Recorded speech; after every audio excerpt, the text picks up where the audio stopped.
शंकर भाई, अच्छा कैला। अब कल मजे से होली खेलल जाई।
साला का कुछ न कुछ उपाय करें के पड़ी, कुछ न कुछ उपाय करें के पड़ी भैया। बेटा कर उपाय हो, सुचिता मत कर, हो या कर उपाय। माधव चाची के खून में इतना जहर भर दे कि उसका खून लाल के जगह नीला बहे लगी। हो या कर उपाय।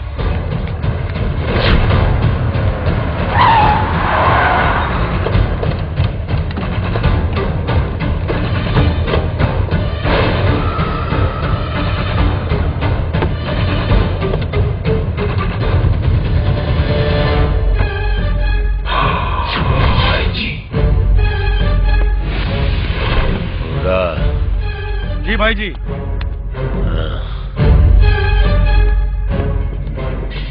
आज तनी देखे हमू की कौन है वो खिलाड़ी जे बिहारी बुद्धि और मुंबईया पावर से खेले के कोशिश कैले बा।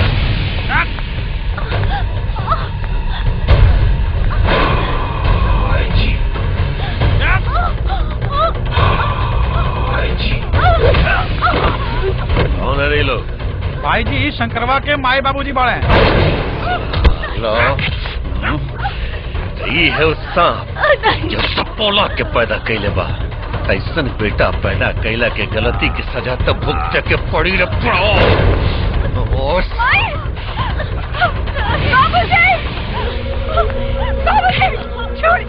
भाई जी इस शंकरवा के बहन भी आई। ए बुढ़वा देख देख इतना प्यारी बहन पे भी तेरा बेटा के तरस ना है।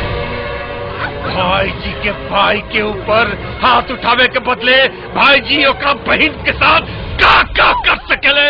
शंभू भाई जी छोड़ो हमका बिटिया के।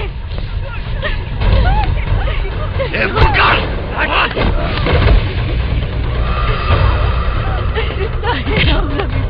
छोड़ दे अपना बेटी के। छोड़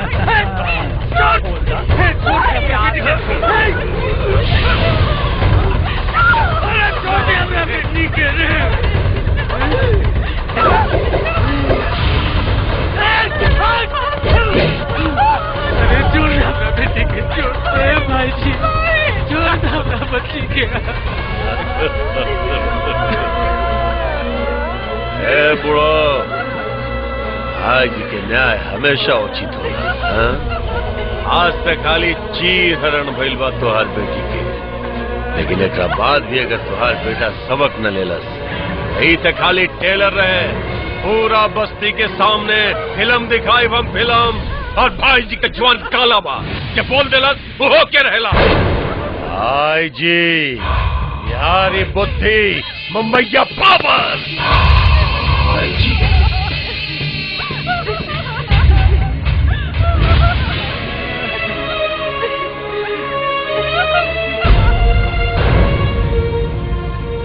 जो ना आग के लपड़ से जान छुड़ा के पटना से यहाँ भाग के आई नी, वही आग के लपट से आज शरीर झुलस गई। अरे जिंदगी भर समझावत रह गईली कि क्रोध के आग इंसान के निगल जाला, ओकरा पे काबू रखे के चाहिए। लेकिन कुछ समझ में आवे तब ना।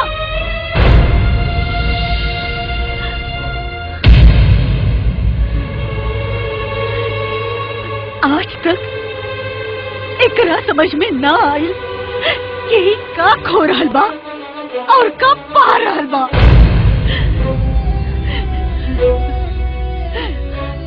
अरे एकरा का पता कि हमनी के पटना से भाग के एकरा यही क्रोध की वजह से यहाँ आयली। यही क्रोध और मार पीट के परिणाम भुगतल वो सीधा साधा बोला और बलि चढ़ गई वो एकरा दोस्ती के।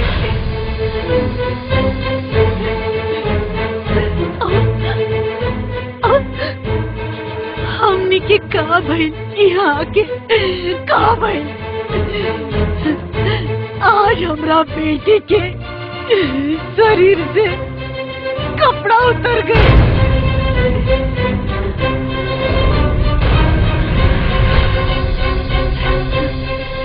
ओकर का कसूर रहे, का कसूर रहे ओकर। इतने ना कि वो एकर बहन बन के पैदा भइल दिया।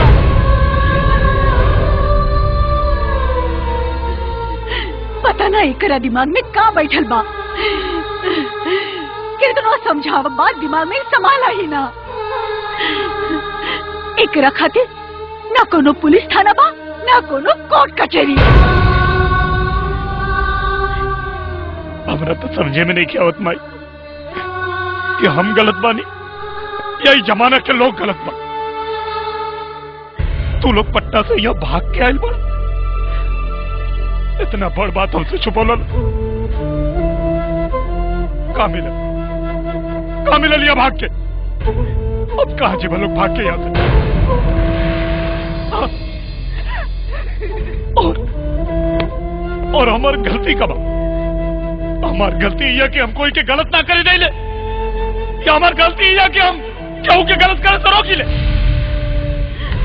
अरे अकेला चना भार ना फोड़ेला। केहू अकेला ये सारा जमाना ना बदल सकेला। ये बिगड़ा जमाना केहू ना बदल सकेला। बदल सकेला भाई, बदले वाला चाहिए। हाथ पे हाथ रख के बैठला से ही जमाना ना बदली। जमाना के बदले वाला चाहिए। गलत करने वाला के रोकल ना गई तो ओकर मन घटी ना और बढ़ी। अगर रोकनी के केहू के डर नहीं के तो हम के केहू के डर नहीं के। अगर रोकनी के हमरा बस्ती में घुस सके सन तो हम ओकनी के घर में घुस कर धमकाई। घर में घुसा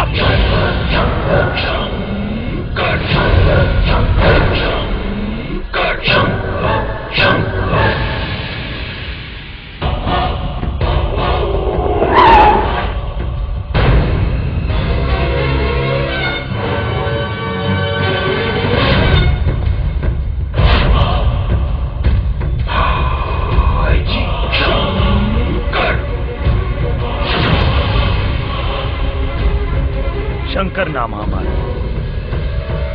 चाहती था अभी के अभी तोरा दिमाग में कील ठोक देती और तोर आदमियन के साथे तोर कब्र एहजे बना देती। हमरा से अजुराए के नतीजा तोरा भाई के पता बा। गलती से कहीं ते अजुराई ले तो अपना बर्बादी की जिम्मेदार खुद हुए। रिक्शा वाला साला चुप ना तो मार के मुता दे। बिहारी बुद्धि बिहारी बुद्धि। अच्छा लागल तोरा देख के। हाँ? सुन ले रानी, देख भी लेनी। दिलेर बड़े तू, वरना भाई जी ऐसा जहरीला नाक के फन में हाथ डाले की कोशिश न करते। जे नाक के बिल में हाथ डाले लाओ के नाक के फन मरोड़े भी आवेला। अगर हम यहाँ तक आ गए बानी तो तोर गर्दन भी मरोड़ सके, लेकिन खाली तोरा के चेतावनी देवे खातिर आई नहीं। आइंदा हमरा परिवार के परछाई के भी छुए के कोशिश कैले तो दिन तोरा जिंदगी के आखिरी दिन। और खा डायलॉग मार के आयल रहे तू। टेलर दिखाई ले, जौना दिन हम तो के टेलर दिखा दे, डर के मारे मूत देवे तू। मजा ऐसा खिलाड़ी के साथ खेले में बहुत मजा है। सुनने में आया है कि कल भाई जी अपने आदमियों के साथ यहाँ इस बस्ती में आया था। आप लोग मुझे बताइए कि सच्चाई क्या है। सर, मैंने आपको कहा था ना कि ये खबर झूठी है। यहाँ कोई कुछ नहीं बोल रहा है। कुछ होता तब न बोलता। देखिए सर, देखिए सबके सब भूत बन के खड़े हैं यहाँ पे। सर आइए सर, चलते हैं सर। ठहरो चौबे, मुझे जिसने खबर दी है वो सही दी है। ये शंकर कौन है? सुना है कि वो लड़की शंकर की। मैं हूँ शंकर का बाप। आपको जो भी सूचना मिली है वो गलत मिली है। देखिए सर, आप लोग अगर सच नहीं बताएंगे तो हम कुछ नहीं कर पाएंगे। सर, आप बेकार की कोशिश कर रहे हैं। जिस लड़की के बारे में आपको न्यूज मिली थी, जब उसका परिवार कुछ बोलने के लिए तैयार नहीं तो हम लोग क्या कर लेंगे सर। ऐसे चले। चौबे, अपने हद में रहो और सुधर जाओ और भाई जी की चमचागिरी करना बंद कर दो। देखिए, अगर आप लोग सहयोग करेंगे तभी हम कुछ कर पाएंगे ना। मैंने कहा ना, यहाँ कुछ नहीं हुआ है। सारा बस्ती शांत है। आपको जो सूचना मिली है वो गलत है। गलत क्या है और सही क्या है ये मुझे मालूम नहीं, पर सच तो ये है कि आप लोगों की चुप्पी के कारण भाई जी जैसे लोगों को ताकत मिलती है।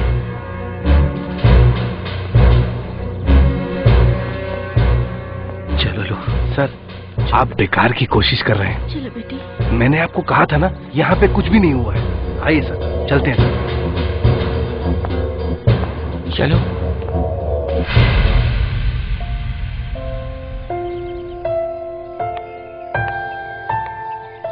का सोचत बारा? कुछ ना, बस ये सोचा तानी कि अपना अंदर उठत तूफान के हम कैसे शांत करें। हम तो हर तकलीफ समझत बानी, लेकिन ये दुष्टन के तो ना पुलिस के डर बा ना कोनो कानून के। लेकिन हमरा तो हर माई के ये बात समझ में ना आई कि वो सच बोले से काहे इनकार कर देली, जबकि वो खुदे कहत रहले कि पुलिस से सहायता लेवे के चाहे। हमरा तो तोहर माई के स्वाभाविक कुछ समझ में ना आई। देखा, वो हमार माई है और हमके हमरा माई से कोनो शिकायत नहीं की। तू माई बेटा के बीच में पड़े कोशिश मत कर। नाराज हो गईला? हम तो हर दिल दुखावे के ना चाहत रहली। हमरा से कोनो गलती हो गई तो माफ कर दा। तू देखिए शंकर, अब की बार ओकनी के हम छोड़ब ना। टेप वाला मामला में जौन कुछ भइल तवन भइल, लेकिन अब जो हुई पूरा शहर देखी।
भइल रहीम भाई, बहुत बुरा भाई। हमरा दिल में भोला के मरला के गम ऐसा बैठ गइल बा कि हमरा जियत जिंदगी में कबो न चाहिए। बात तो सही बा दीनदयाल बाबू, बाकी ई भी होनी के ही एगो हिस्सा हो सकेला। अल्लाह के मर्जी के आगे केकर कबो कुछ चलल बा। बात हुजा खत्म हो गई तो कोनो बात ना रहला। जौना डर से हमनी के भाग के मुंबई ही नहीं जा, वो डर हमरा के यहाँ तक सता रहल बा। ये सब सुन के तो हमू ऐनी ह। बाकी रउआ चिंता मत करी, हम अपना तरफ से शंकर के सब कुछ समझावे के कोशिश करब। कोनो फायदा नहीं है भाई, कोनो फायदा नहीं है। एकरा पहले की कोनो नया तूफान आ जाओ, हमरा बुझाता कि हमनी के मुंबई भी छोड़ के चल जाए के चाहिए। सब ठीक हो जाए चाचा जी, रहुआ ऊपर वाला पर भरोसा रखी। हाँ, तू ही समझाओ ओकरा के। तू तो ओकर दोस्त बड़े ना अनवर, हैं? तू ओकरा के समझाइबे ना, तू तोर बात कबो ना काटी। तू समझा के देख बेटा। अब्बा जान, हम आजे शंकर से बात करब, रहुआ लोग बिल्कुल चिंता मत करें। सही कहता। गुस्सा में तो तू और नीक लागेला जान। का करी, हम भी तो तोहरे यही अदा पर मर जाइले।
भीतर भीतर कुछ होला, तन के